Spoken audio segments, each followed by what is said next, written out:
My parents gave their house to my sister as a wedding gift, but I'd secretly paid its mortgage for 5 years.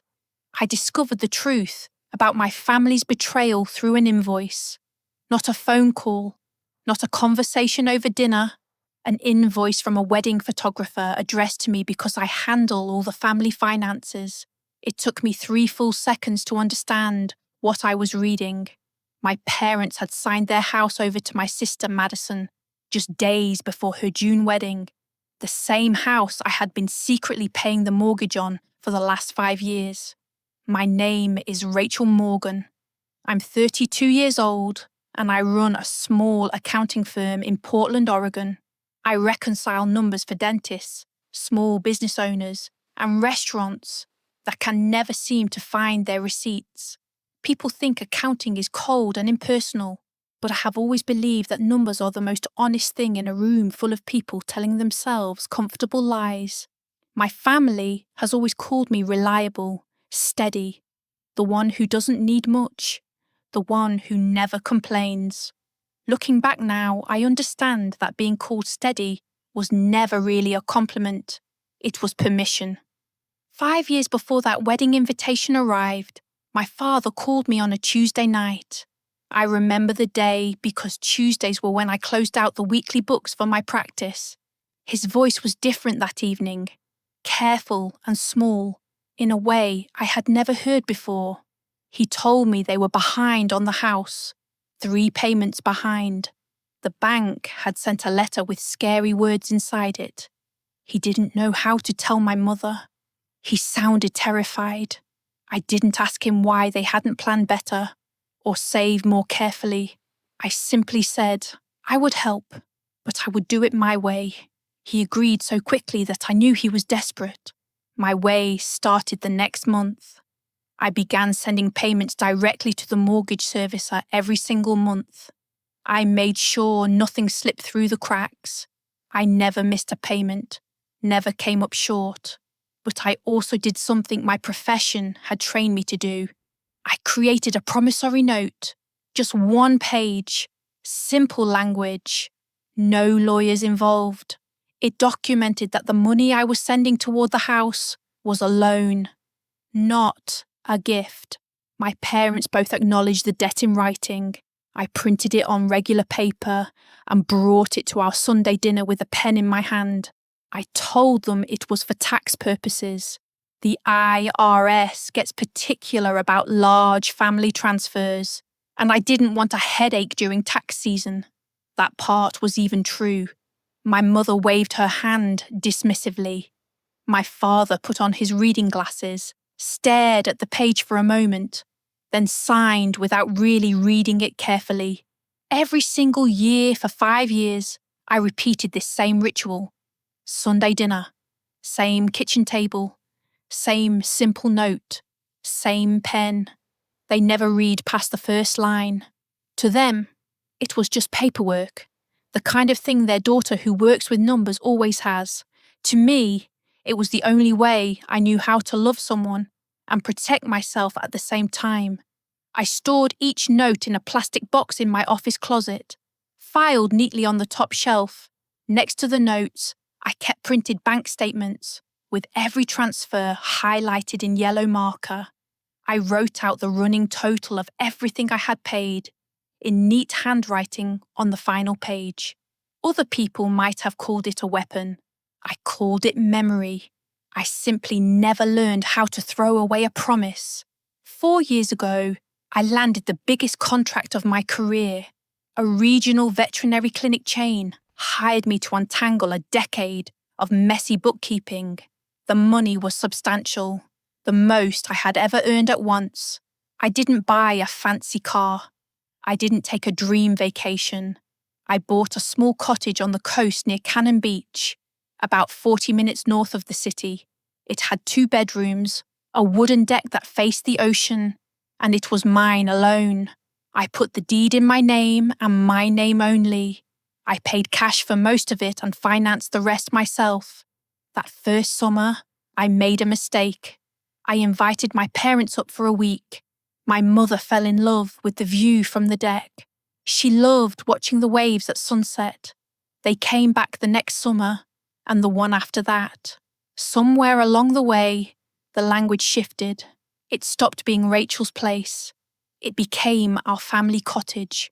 My mother started talking to her friends about our little place on the coast like she owned a piece of it. I never corrected her.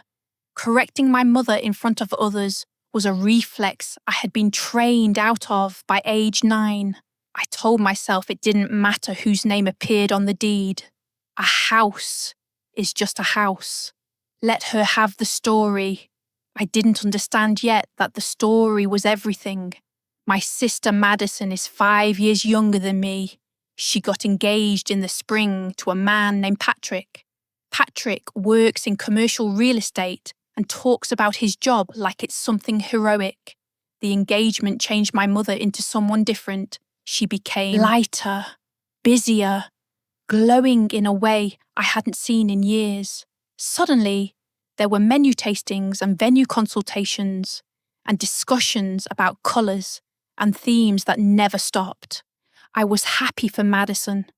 I want that documented clearly, but within 2 weeks, something familiar took hold of our family. The old gravity. The thing that had organised all of our lives since I was small. Whatever Madison needed, I would quietly provide. My mother mentioned it casually at the kitchen table while looking through seating charts. I was the steady one. Madison needed help with the wedding deposits. It wasn't a question. It was delivered as a simple fact. I felt the old reflex moving through me before I could even think about it. The automatic yes that had formed the background of my entire life. Madison needs help. I had heard that sentence in 100 different versions across 30 years. Madison needed the bigger bedroom. Madison needed the car for the weekend. Madison was having a difficult semester. Go easy on her. I was the one who didn't need things. Slowly, I came to understand that this meant my needs were invisible. I said I would look at the numbers. My mother smiled, satisfied, and continued flipping pages like I had just given her exactly what she expected. That night, driving back to my apartment, I sat in my dark car for a long time. Something was coming. I could feel it the way you feel a storm building on the horizon. The wedding was held in June at a beautiful barn venue with string lights everywhere and flowers in a shade called dusty sage. I paid for more of the wedding than I will ever admit out loud. I sat at the family table near the front and clapped at appropriate moments. Madison looked genuinely beautiful. Then my father stood up during the toasts. This was unusual. My father doesn't like standing up in front of people. He held a piece of paper that trembled slightly in his hands. He explained that he and my mother had decided to give Madison and Patrick a special gift, something lasting, something that demonstrated that our family takes care of its own. Then he announced it. They were giving the couple the house, the family home, free and clear. Signed over that very week. The barn erupted in applause. People stood. Some were crying. I sat completely still, holding a champagne flute that was growing warm in my hand. I did the math in that moment. The house they had just given away, free and clear, in front of 200 guests and a string quartet, was the exact same house I had carried on my shoulders for 5 years.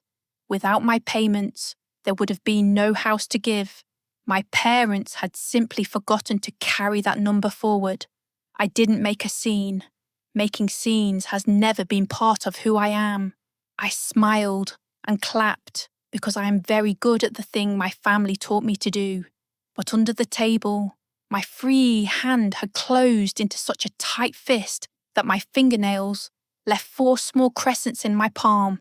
I found them the next morning and almost laughed at the irony. 5 years.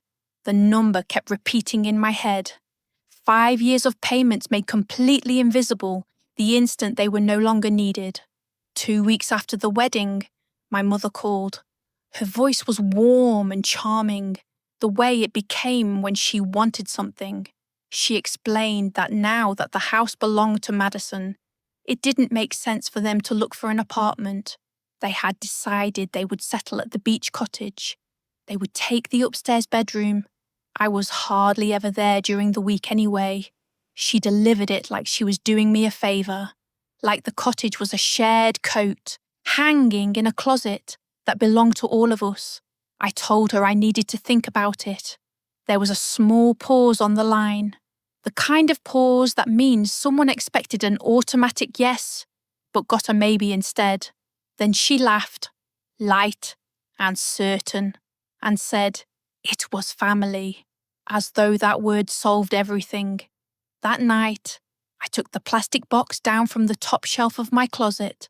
For the first time in years, I set it on my desk and didn't put it back. The next evening, I met with my friend Emma, a paralegal I have known since college.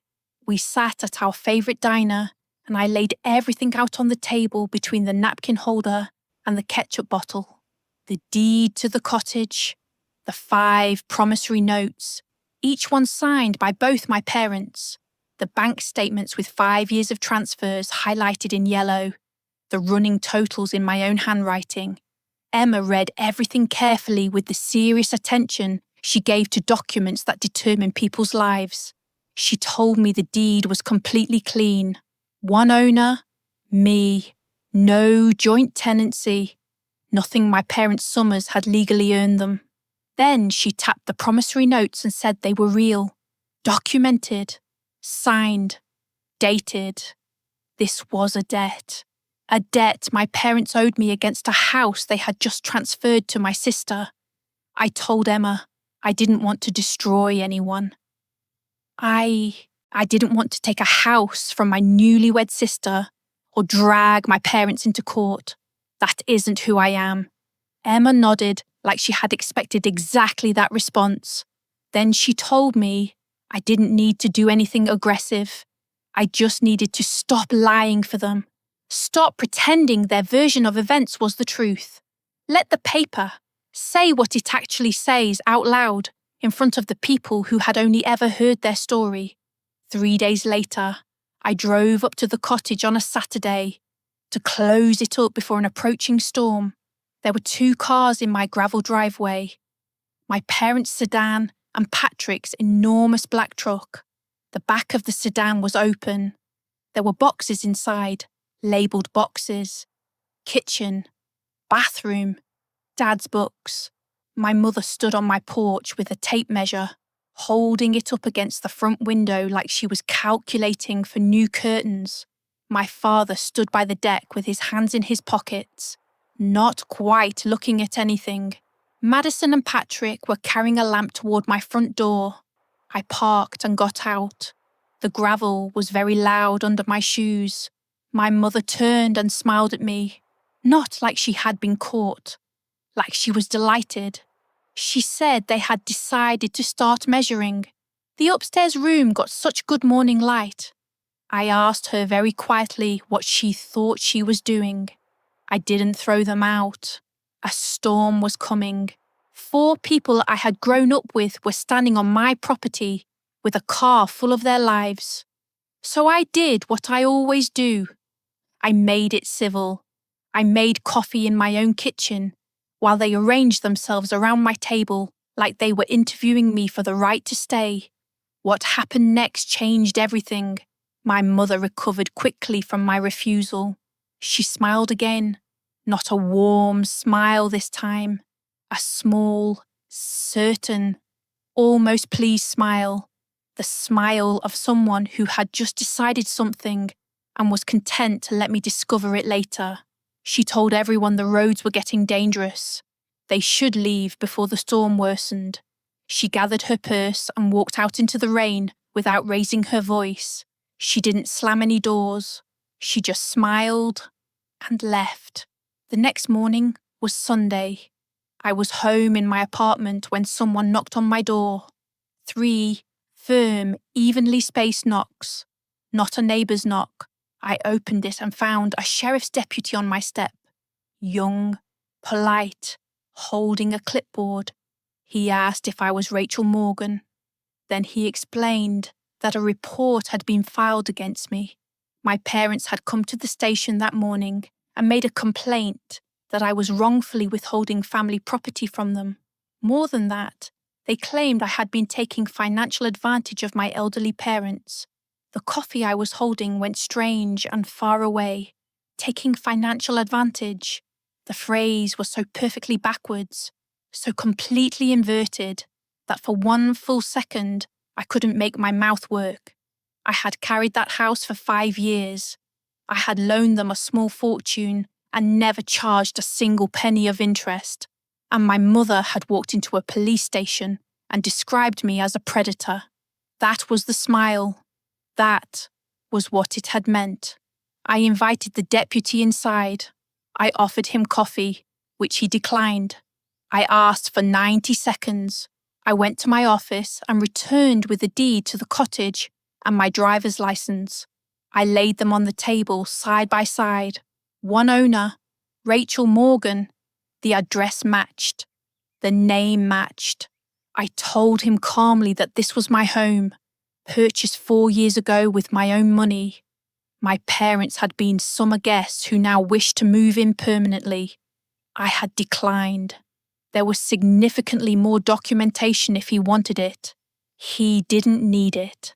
He set the clipboard down, and his entire posture changed. He explained kindly that this was a civil matter, a property dispute, not a crime. He could not remove me from my own deed home. The financial abuse angle didn't hold up against a document with my name as sole owner. He paused at the door and added quietly that the person who actually owns a house usually isn't the one being taken advantage of. After he left, I stood in my kitchen and finally started to shake. It took 2 days for the full story to leak out. My sister told me herself in a rushed, defensive phone call. Brent had convinced my parents that the way to get the cottage was to establish themselves as the wronged party first, file the complaint, make me the predator, before I could think to make myself the victim. He had assumed, the way confident men always do, that somewhere there must be paperwork proving the cottage belonged to the family. In his world, property belonged to whoever felt most entitled to it. He had never imagined the deed had only my name on it. Neither had my mother. They had told their story so many times that they had come to believe the law would back it up. My mother's next move was to hold a family meeting. In my family, a meeting is not a conversation. It is a trial. My mother has held them my whole life.